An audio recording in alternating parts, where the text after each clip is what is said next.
BX1 ⁇ Toujours plus d'actu. Voilà, on va quitter le cinéma et on va vous offrir un conseil de lecture. On est avec Nicolas Vado pour 2 livres. Le premier, ça s'appelle Les années Trump. Ça, c'est sous-titré saison 1. Je vais demander dans un instant à Nicolas Vado pourquoi il a osé ce sous-titre provocateur. Et puis il y a un autre ouvrage qui sort en même temps, toujours signé Nicolas Vado. Ça, c'est un gros bouquin, c'est une rétrospective. Une page se tourne, ce sont 30 ans de dessin. C'est déjà la carrière, déjà la rétrospective de Nicolas Vado. Là aussi, il y aura peut-être une saison 2. En tout cas, on lui souhaite. Bonjour Nicolas Vado, merci d'être avec nous.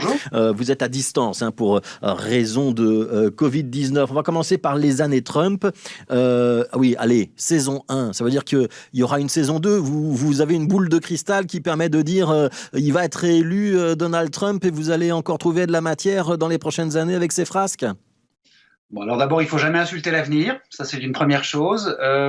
Trouver des idées sur lui, ça va pas être compliqué parce qu'il faut savoir que dans ce bouquin, il n'y a que des dessins qui étaient inédits dans mes autres albums parce que j'en ai fait tellement sur lui. Et en effet, je crains malheureusement qu'il soit réélu le 3 novembre et de toute façon, s'il n'est pas réélu, il n'acceptera pas sa défaite. Donc, on risque d'avoir la catastrophe ou la guerre civile. Alors, j'ai adoré votre petite introduction et la chute de cette introduction, Nicolas Vado, dans ce livre. Quand on le représente, ce n'est plus de la caricature, c'est du dessin d'observation. Ça veut dire que c'est le meilleur client des dessinateurs de presse ces dernières années ? Non, au contraire, c'est quasiment le plus mauvais parce qu'on n'a plus beaucoup de travail à faire puisqu'en général, avec les dessins, on doit essayer de regarder le dessous des cartes, voir ce que les gens ne nous disent pas dans ce qu'ils nous disent. Or, lui, il est cash, il nous dit tout, il est une caricature de lui-même en permanence. Il le montre encore ces jours-ci parce que si vous regardez la séquence, quand il a été positif au Covid-19, on se disait que c'était très mauvais pour lui qui est un surhomme. Et puis là, il a réussi à retourner l'opinion en disant qu'il en a guéri très très vite d'une part, et qu'il n'est pas contagieux, donc il peut faire le débat avec Joe Biden. Et l'Américain moyen, qui est la personne qu'il vise avant tout, croit tout ça. Donc il est une caricature ambulante, et malgré le fait qu'il soit une caricature ambulante, ou plutôt grâce au fait qu'il soit une caricature ambulante, les gens vont commencer à continuer à voter pour lui. Alors, il y a 8 chapitres dans les années Trump. Donc, il y a Donald Trump et la Chine, Donald Trump et l'Europe, c'est la page que je suis en train de montrer. Il y a Donald Trump et Kim, donc là, on parle de la Corée. Pourquoi est-ce que vous avez voulu séquencer comme ça ? Et puis, je remonte la double page. À chaque fois, il y a une petite introduction. C'est-à-dire que le dessin nécessite une remise en contexte. Vous avez voulu aller plus loin et jouer vraiment un rôle d'éditorialiste, y compris avec les mots ?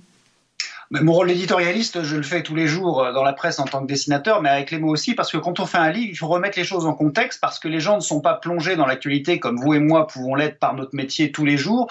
Donc il faut que les gens puissent remettre ça en perspective et surtout puissent reprendre ce livre dans 1 an, 5 ans, 10 ans, 15 ans, en disant voilà ce qui s'était passé à l'époque. C'est pour ça que je fais une remise en contexte assez rapide en début de chapitre pour ne pas ensuite plomber les chapitres avec des légendes qu'on mettrait sous les dessins.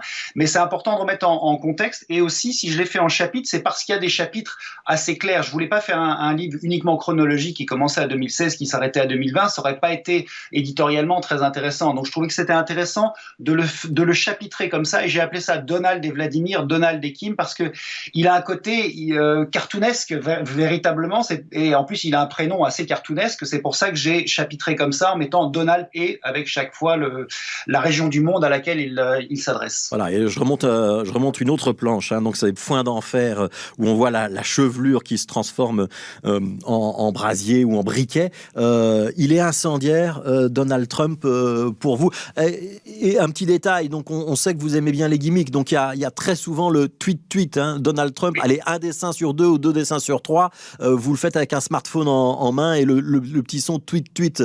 C'est aussi une nouvelle manière de faire de la politique et de la communication, Mais parce que c'est la première fois qu'on a un troll à la Maison-Blanche, en fait. Il court-circuite la presse, on va dire, classique pour passer uniquement par Twitter, ce qui est la base du populisme, c'est-à-dire que le personnage politique s'adresse à sa population sans passer par les corps intermédiaires. Ça, c'est une définition du populisme. Ce qu'il fait via Twitter. Et si on suit son fil Twitter, on n'en sort plus, parce qu'il envoie des tweets tire l'arigot à tort et à travers, et souvent à tort, tous les jours. Donc c'est ça qui fait aussi que c'est un personnage intéressant. Mais quand vous parlez de la Chine, c'est marrant que vous repreniez le chapitre sur la Chine, parce que s'il y a un seul crédit que je peux lui donner, et je le dis dans le livre, c'est par rapport à la Chine, parce qu'on a beau jeu de le critiquer sur la Chine, mais je pense qu'il fait une partie du sale boulot que nous, Européens, n'avons pas osé faire ou n'avons pas les moyens de faire. Donc si je devais lui donner un tout petit peu de crédit, ce serait sur la Chine. Mais on voit aussi que sa guerre commerciale avec la Chine est une catastrophe pour tout le monde, y compris pour les commerces américains. Ouais, vous écrivez qu'il est presque attachant, Donald Trump, mais vous insistez sur le presque.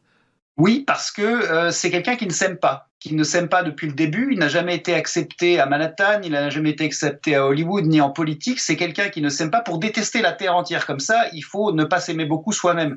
Donc c'est ça où le personnage, je trouve, est intéressant, parce que ça n'est pas quelqu'un qui réagit comme vous et moi, c'est un enfant roi, il a toujours 5 ans, personne ne lui dit jamais non, on lui a dit trop non quand il était petit, et maintenant il se venge. C'est ça qui rend le personnage peut-être pas fascinant, mais en tout cas éclairant d'une époque. Alors, donc ça s'appelle Les années Trump de Nicolas Vado. Il nous reste 2 minutes. Je voudrais qu'on évoque un autre ouvrage qui sort maintenant, parce que vous êtes boulimique, mais là non plus, c'est pas des dessins qui datent de maintenant, ce sont des dessins qui remontent à, juste pour certains d'entre eux, à 30 ans en arrière. Ça s'appelle Une page se tourne. C'est déjà un petit peu une rétrospective. Ça commence avec la réunification allemande, et puis donc ça va jusqu'au coronavirus maintenant, et ça passe évidemment par la chute du mur de Berlin, ça passe par l'affaire du trou, enfin il y a vraiment beaucoup. C'était, c'est presque un auto-hommage, ou c'est une forme de bilan. Vous aussi, vous aviez besoin de revenir un petit peu en arrière, vous dire, ouf, j'ai déjà dessiné tout ça. Les premiers dessins du livre, vous êtes étudiant encore, hein? Je suis étudiant, mais c'est pas une rétrospective, c'est pas comme ça que je le pense, parce que pour moi, il y a une vraie séquence politique entre la chute du mur de Berlin, la réunification allemande jusqu'au coronavirus, c'est-à-dire 30 ans de mondialisation dérégulée. Donc je l'ai pas du tout conçu comme une rétrospective de ce que je fais, parce que ça tout le monde s'en fout à la rigueur.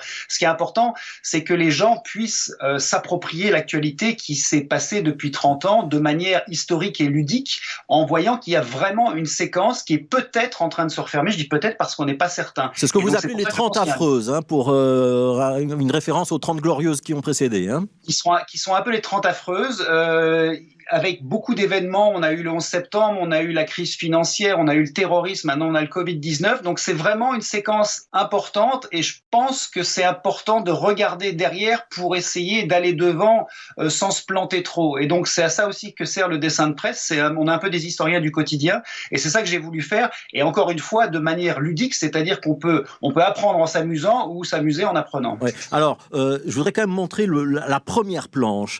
C'est celle sur la chute du mur de Berlin. Et je la montre parce que, allez, pour tous ceux qui vous connaissent et qui peuvent voir vos dessins sur le site de l'Écho, dans les pages de l'Écho tous les jours, ou dans le Vif l'Express une fois par semaine, allez, ce dessin est en noir et blanc. Et moi, on m'aurait pas dit c'est du Vado, j'aurais dit c'est du Plantu. Est-ce que vous reconnaissez que d'abord qu'il y a une filiation entre Plantu et vous, et aussi ce qui est intéressant dans ce livre, c'est de voir l'évolution de votre style, et que le Vado d'aujourd'hui, c'est pas le Vado d'il y a 30 ans, évidemment, hein. Heureusement que le Vado d'aujourd'hui n'est pas celui d'il y a 30 ans, sinon ça veut dire que j'aurais pas progressé. La filiation avec Plantu, elle est là, évidemment, je le connais très bien, c'est un ami, c'est lui qui m'a donné envie de faire ce métier. Et c'est vrai que quand j'ai commencé à faire du dessin de presse, j'ai regardé ce qui se faisait, et j'ai copié mes maîtres, tous les uns après les autres, y compris Plantu, et ça se voit dans ce dessin-là. Et ensuite, j'ai évolué pour trouver mon propre style petit à petit, et après me distancier de mes maîtres. Mais on n'invente jamais rien. Donc moi, la filiation, je la reconnais sans problème. C'est quand même un grand dessinateur de presse qui a apporté beaucoup au métier. Et quand est-ce que apparaît et devient systématique ce fameux petit bonhomme vert, hein, qui est un petit peu l'allégorie de Nicolas Vado dans ses propres dessins? J'ai regardé un petit peu dans le livre, je vois apparaître vers 96, c'est à peu près ça la création? 95 ou 96, je sais plus exactement. C'est un petit chat. Pourquoi il est vert? C'est qu'un jour, quand je dessine encore tout à la main, je n'avais plus de gris ou de noir, et donc j'ai mis du vert parce que c'est tout ce que j'avais, et puis je trouvais que ça marchait bien, et c'est resté comme ça. Mais il est important parce qu'il fait un lien avec le lecteur. Ouais, et sur ces 30 ans, oui, on est aujourd'hui un petit peu dans le jeu de retrouver, de découvrir où est-ce qu'il se cache. Sur ces 30 ans, l'événement qui vous a le plus marqué et le dessin dont vous êtes le plus fier, Nicolas Vado? Ça, c'est difficile à dire, mais je pense que l'événement qui a le plus marqué ma génération sont les attentats du 11 septembre, parce que c'est de là que tout a découlé. Le monde a changé ce jour-là. On se souvient où on était. Je peux pas dire que c'est le dessin que j'ai fait à ce moment-là dont je suis le plus fier, mais pour moi, c'est l'événement qui a été le plus marquant, et je pense que le coronavirus est un des éléments marquants aussi. C'est pour ça que j'ai mis plusieurs pages dessus en fin d'album. Voilà, une page se tourne, donc 30 ans de dessin de Nicolas Vado, et les années Trump, saison 1 également de Nicolas Vado. Ça paraît ces jours-ci en librairie, donc vous pouvez le trouver, vous pouvez le commander. Merci beaucoup Nicolas Vado d'avoir été en ligne avec nous, et félicitations pour les 2 bouquins.